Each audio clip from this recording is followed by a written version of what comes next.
तो first of all स्टार्टिंगते एनेकुवा भिडिओবোৰ দেখুৱাৰ কাৰণে বহুত সৰি একচুয়ালি মোক বেয়া নাপাব দেখুৱাৰ কাৰণটো হ'ল যে আমি এনেকুৱা ভিডিঅ'বোৰ চাব লাগে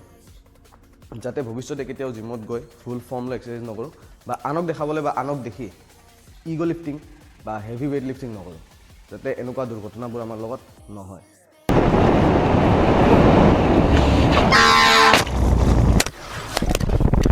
আৰু এনেকুৱা ভিডিঅ'বোৰ চাব যাতে চাইছে আজি আকৌ কেইদিনমানৰ মূৰত মানে বহুত দিনৰ মূৰত আকৌ এটা নতুন ভিডিঅ'টো অলপ ইম্পৰ্টেণ্ট এনেকুৱা ভিডিঅ'বোৰ অসমীয়াত মানে একচুৱেলি অসমীয়াত আমাৰ ইউটিউবত নাই তো মই ভাবিছোঁ যিসকল ল'ৰাই স্পৰ্টছত নতুনকৈ গৈছে বা বডি বিল্ডিঙত নতুনকৈ গৈছে বা জিমত নতুনকৈ গৈছে তো তেওঁলোকৰ কাৰণে যাতে ফুলবোৰ কৰিলেও আগতে শিক্ষাটো লৈ বা নলেজখিনি লৈহে জিমলৈ যায় তো ষ্টাৰ্ট কৰোঁ ভিডিঅ'টো আৰু এটা কথা যে চেনেলটো অলপ নতুন চেনেল আপোনালোকৰ আশীৰ্বাদত এইখিনি যিখিনি দেখিছে সেইখিনি ছাবস্ক্ৰাইবাৰ আহি গ'লে যদি চেনেলটো নতুন আছে এবাৰ ছাবস্ক্ৰাইব বাটনটো টিপি দিব সদায় নলেজেবল ভিডিঅ'বিলাকে দিম যিখিনি বস্তু মই শিকি আহিছোঁ বা মই ভুল কৰিছোঁ তেনেকুৱা ধৰণৰ বস্তুৱে দিম যদি ছাবস্ক্ৰাইবটো কৰা নাই एक तो लाइक और शेयर ठोक दीजिए महाकाल का दबाकर लाइक और शेयर ठोक दीजिए 5000 लौटे दिख जाना चाहिए তো ফাৰ্ষ্ট পইণ্টলৈ আহোঁ ফাৰ্ষ্ট পইণ্টটো হ'ল যে নলেজ মই যেতিয়াই বা আমি যেতিয়াই যিকোনো ফিটনেছ এক্টিভিটি বা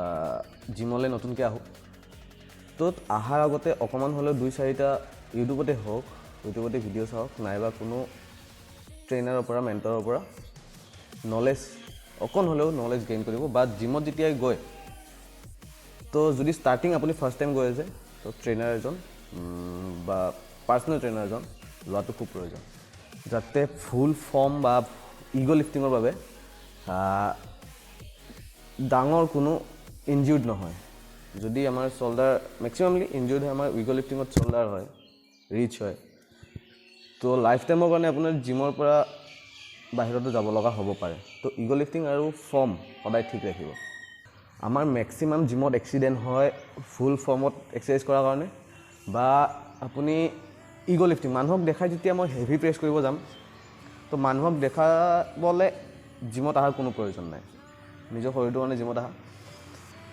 যাতে ফুল ফৰ্ম লৈ কেতিয়াও এক্সাৰচাইজ নকৰা মেক্সিমাম এক্সিডেণ্টটো তাৰ কাৰণে হয় ইগো লিফটিঙৰ কাৰণে মেক্সিমাম এক্সাৰচাইজ হয় মেক্সিমাম এক্সিডেণ্ট হয় আমাৰ সকলো এক্সাৰচাইজৰে নিজৰ নিজৰ ফৰ্ম এটা থাকে বা ফৰ্ম বুলি ক'লে টেকনিক এটা থাকে সব এক্সাৰচাইজৰ বেলেগ বেলেগ টেকনিক থাকিব কিন্তু মেক্সিমাম এক্সাৰচাইজত আমাৰ বেকটো টাইট ৰাখোঁ যেনে ফৰ এক্সাম্পল আমি বেক মাৰিলোঁ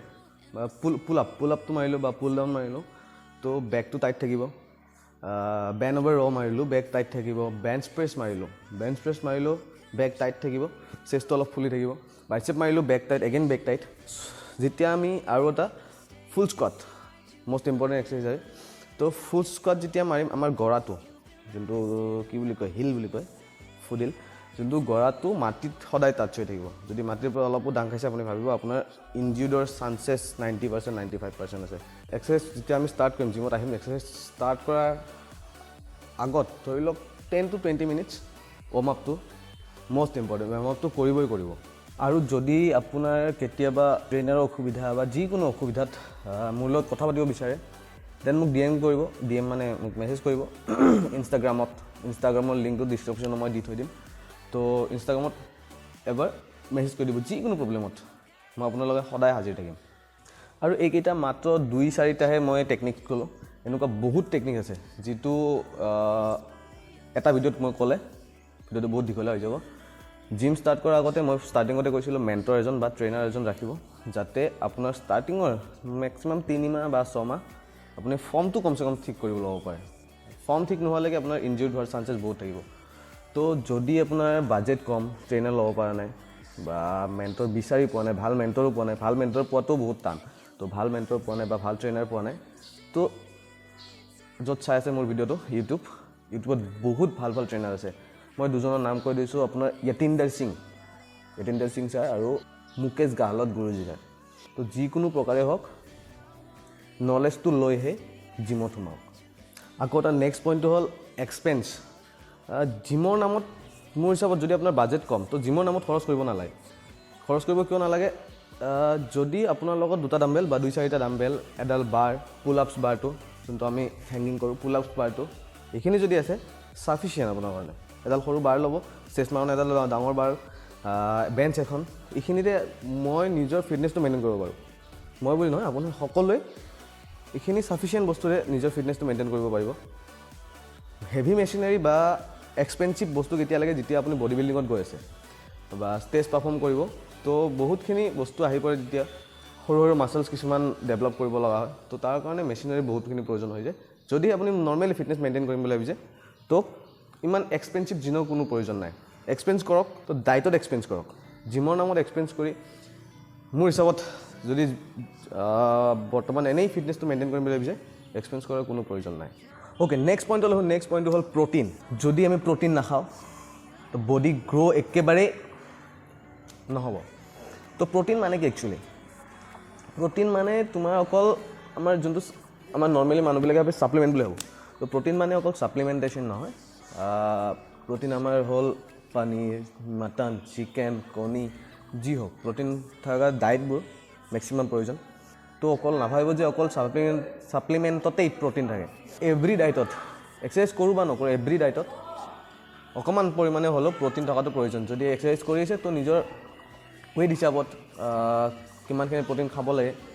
তো সেই হিচাপত এভৰি মিলত মিলাই কিনে প্ৰ'টিনটো ল'বা যদিহে আমাৰ প্ৰ'টিনটো ডায়েটৰ পৰা প্ৰপাৰলি বডিত পৰা নাই দেন ছাপ্লিমেণ্টেশ্যনত যোৱা যোনবোৰ মানুহ ভেজ আছে ভেজবোৰে ছাপ্লিমেণ্টেশ্যনত যোৱাটো অলপ প্ৰয়োজন মই ভাবোঁ তো প্ৰ'টিন লোৱাটো খুবেই প্ৰয়োজন ছাপ্লিমেণ্টেশ্যন হওক বা ডায়েটৰ পৰা হওক তো নেক্সট পইণ্টটো হ'ল ড্ৰিংক ৱাটাৰ যেনেকৈ প্ৰ'টিন ক্ৰেটিন মেক্সিমাম মানে প্ৰ'টিন ক্ৰেটিন যেনেদৰে ল'ব লাগে মষ্ট ইম্পৰ্টেণ্ট বস্তু হয় তেনেকৈ চবতকৈ বেছি প্ৰয়োজন বহুতত জিমৰ প্ৰতি এটা ভুল ধাৰণা আছে যে ছাপ্লিমেণ্ট লোৱাৰ পিছত কিডনী বেয়া হয় লিভাৰত প্ৰেছাৰ পৰে তো ভুল ধাৰণা নহয় একচুৱেলি এইটো সঁচা হয় কিডনীত লোড পৰে যেতিয়া আমি ক্ৰেটিন প্ৰ'টিন বেছি মাত্ৰাত লৈ আছোঁ একেৰাহে লৈ আছোঁ পানী হিচাপত খোৱা নাই তো যিমানখিনি বস্তু আমি ভিতৰত ঠেলি আছোঁ গোটেইখিনি বস্তু ডাইজেষ্ট হ'বৰ কাৰণে মেইন প্ৰয়োজন বস্তু পানী তো পানীটো এভেইলেবল খাওক পানীৰ মাত্ৰাটো আপুনি নিজৰ পানী কিমানখিনি লাগে কিমানখিনি কম খাইছেনে বেছি খাইছে কেনেকৈ বুজিব যেতিয়া আপুনি পেচাব কৰিব বাৰিছ কৰিব কালাৰ চাব কালাৰটো যদি আপোনাৰ পিংক ৰেড মানে ৰেড টাইপ হৈ আছে য়েল্ল' টাইপ ৰেড টাইপ হৈ আছে গল্ডেন সোণৰ পানী ওলাই আছে দেন বুজিব আপুনি পানী খোৱাৰ বহুত প্ৰয়োজন পানীত চিলচিলীয়া ফটফটীয়া পানী বটলত ভৰাই আকৌ বেচিব পৰা পানী যদি হয় পেচাব ওলাই আছে দেন ভাবিব বঢ়িয়া পানী খাইছে আপুনি তাৰ লগতে পানী ক্ৰিয়েটিন প্ৰ'টিনৰ লগতে আৰু এটা বহুত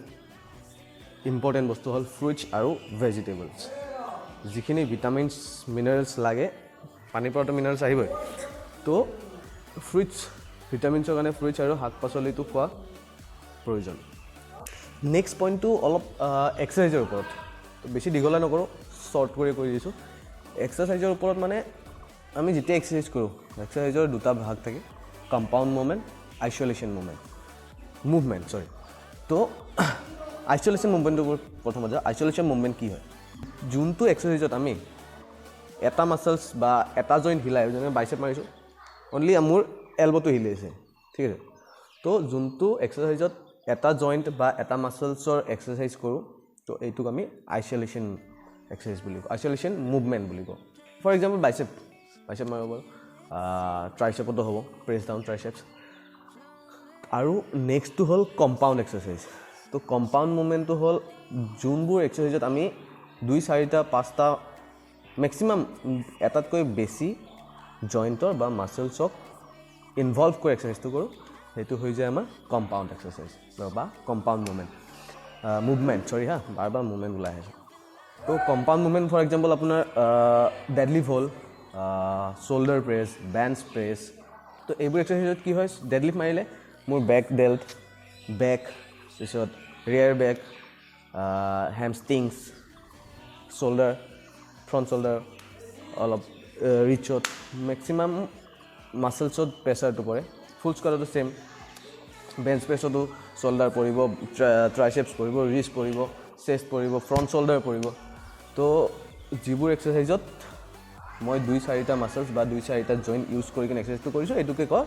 কম্পাউণ্ড মুভমেণ্ট যেতিয়া আমি গেইনিং ছিজনত থাকিম বা এক্সাৰচাইজত গেইনিং কৰি থাকিম কম্পাউণ্ড এক্সাৰচাইজ এটা হ'লেও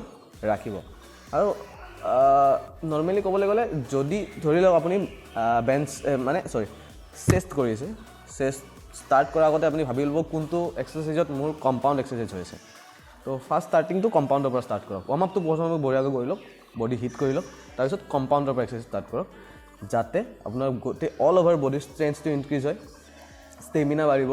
মাছল গ্ৰ'থটো ফাষ্ট হ'ব নেক্সট পইণ্টটো হ'ল ষ্টে কনচিষ্টেঞ্চ কনচিষ্টেঞ্চ বুলি ক'লে একেৰাহে কৰি যোৱা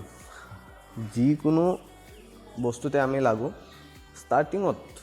যেতিয়া আমি ষ্টাৰ্টিঙত থাকিম মনটো একেবাৰে বেয়া লাগিব কৰিব ইচ্ছা নাযাব কেইদিনমান কৰাৰ পিছতে এনাৰ্জি লছ হ'ব তো এইবাবে